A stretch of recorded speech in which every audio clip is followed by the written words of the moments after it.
Ethereum selangkah lebih dekat dengan Proof of Stake. Dengan suksesnya Ropsten Testnet yang berhasil merge, komunitas Ethereum merayakannya dengan gembira. Apakah Ethereum bersiap to the moon? Mari kita bahas.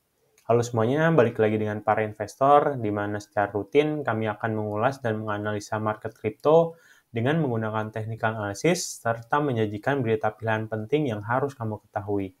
Jadi pastikan kamu klik tombol subscribe, like, dan komen agar tidak pernah ketinggalan lagi berita dan update di dunia kripto. Jangan lupa juga untuk join Telegram kami agar kita bisa berdiskusi seputar kripto yang sudah kami sertakan linknya di deskripsi. Untuk yang baru nonton video ini, perkenalkan kami para investor, partner kalian dalam berinvestasi. Kalian bisa pause sejenak video ini buat baca disclaimer ini dulu. Oke, sekarang kita lanjut. Kita mengawali dengan ke coin market cap, di mana hari ini 24 jam terakhir Bitcoin ini berada penurunan ya, 0,24%. Namun koin-koin lain ini sifatnya nggak terlalu jauh ya dari Bitcoin. Namun ada yang bertolak kayak Ethereum saat video ini dibuat malah naik 0,46. Sedangkan BNB 0,18, Cardano 0,2. Jadi range-nya nggak jauh sih sebenarnya dari Bitcoin ya. Kalau Bitcoin turun sedikit, ya yang lain pun ada yang melalui kenaikan sedikit. Jadi naik dan turunnya nggak terlalu jauh dari range kenaikan dan penurunan Bitcoin. Kalau kita masuk ke chart, sebenarnya hari ini sempat naik ke 3644, namun turun ke sekarang pada saat video ini dibuat ke 30155. Sebelum masuk ke pembahasan Bitcoin chart, kita masuk dulu ke indeks dolar ya. Walaupun beberapa hari yang lalu indeks dolar itu mengalami kenaikan dan bertolak belakang dengan Bitcoin yang mengalami penurunan. Nah, anehnya hari ini semuanya sejalur ya. Dari DXY yang terjadi penurunan 0, jadi 0,12 saat video ini dibuat. USDT juga kurang lebih nggak terlalu signifikan ya membentuk doji saat video ini dibuat, dan sama dengan Bitcoin. Nah, ini jadi first warning ya buat kita semua, karena indeks dolar dan Bitcoin ini berada pada jalur yang sama, yaitu jalur penurunan ya. Ini harus diwaspadai sangat-sangat karena ada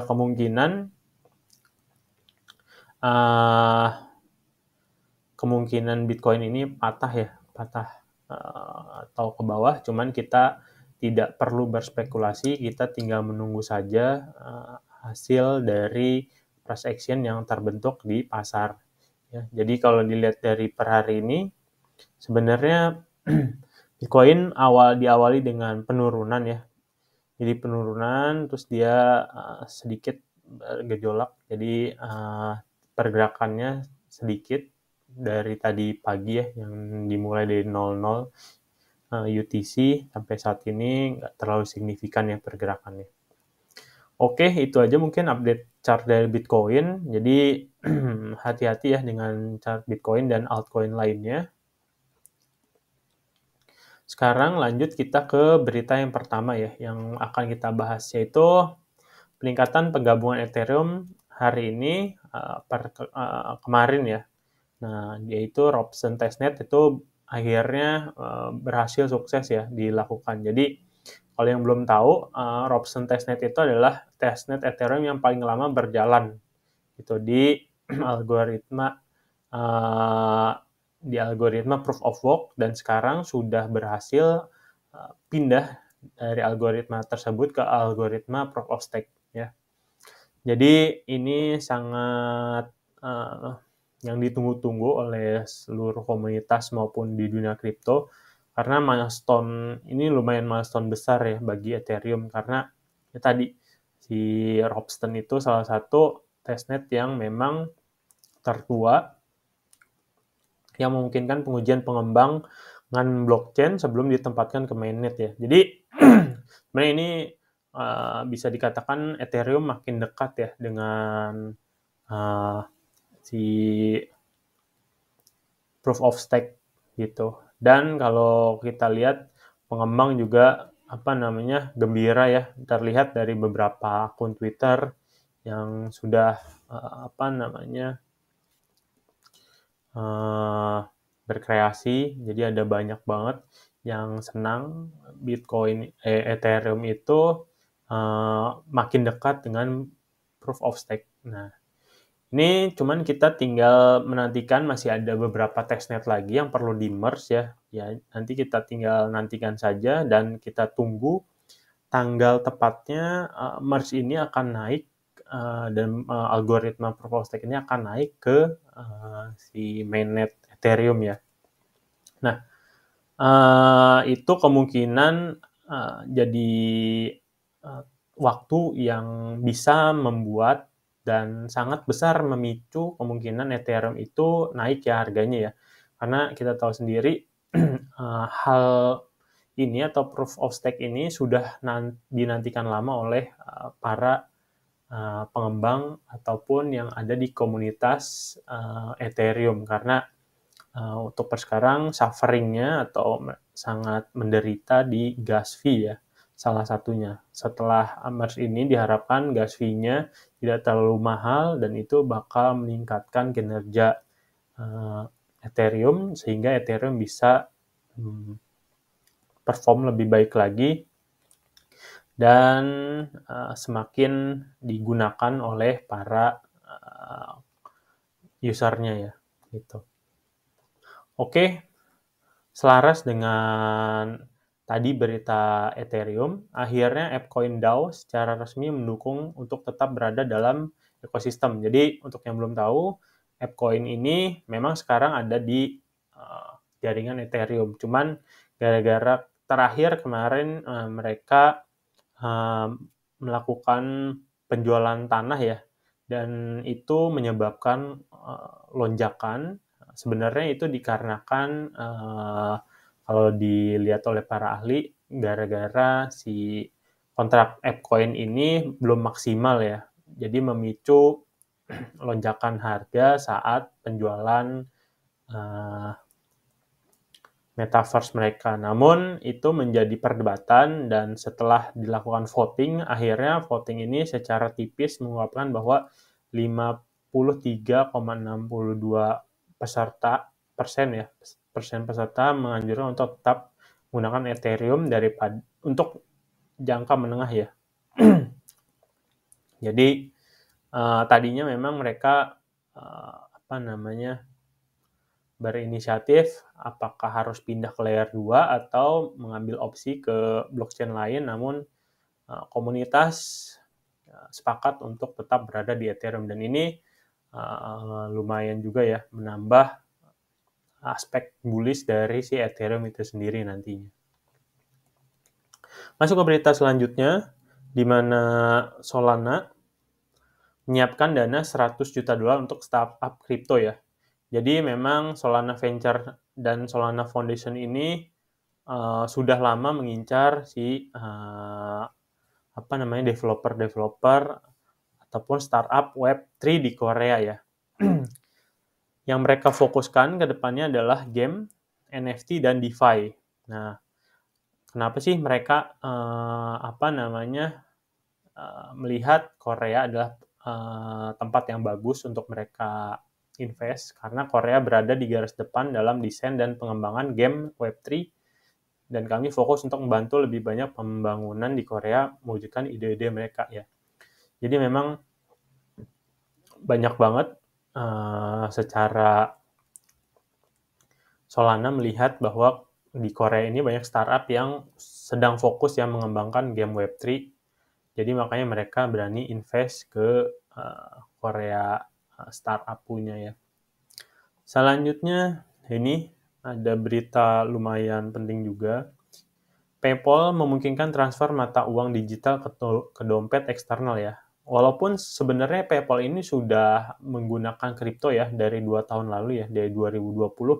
Cuman mereka masih mengunci pergerakan kripto di dalam PayPal itu sendiri. Nah, untuk sekarang PayPal sudah mengizinkan meluncurkan fitur untuk bisa mentransfer, menerima aset digital dari PayPal ke tempat atau dompet lainnya ya. Jadi ini lumayan bagus banget untuk pengguna PayPal karena sudah nggak dibatasi lagi ya. Jadi sudah seperti wallet pada umumnya ya, bisa transfer dan menerima dana.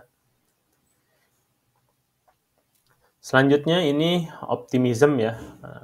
Optimism ini kehilangan 20 juta token setelah kebingungan antara L1 dan L2 dieksploitasi ya. Walaupun sebenarnya Optimism ini sangat digaungkan karena layer 2-nya ya, yang membanggakan.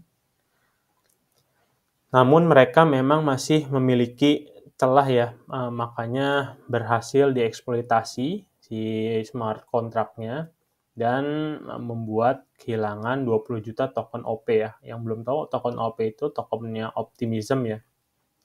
Nah, ini menjadikan mereka harus berbenah juga ya secara tim, karena memang sekelas Optimism yang digambar-gemborkan layanan L2-nya yang dibilang bagus, cuman masih memiliki kebolongan di sistem. Jadi ini harus segera diperbaiki oleh Optimism itu sendiri. Kita masuk ke berita lainnya, yaitu ada regulator keuangan New York mengeluarkan panduan baru tentang stablecoin yang didukung dolar ya. Jadi ini mulai muncul regulasi ya kalau misalnya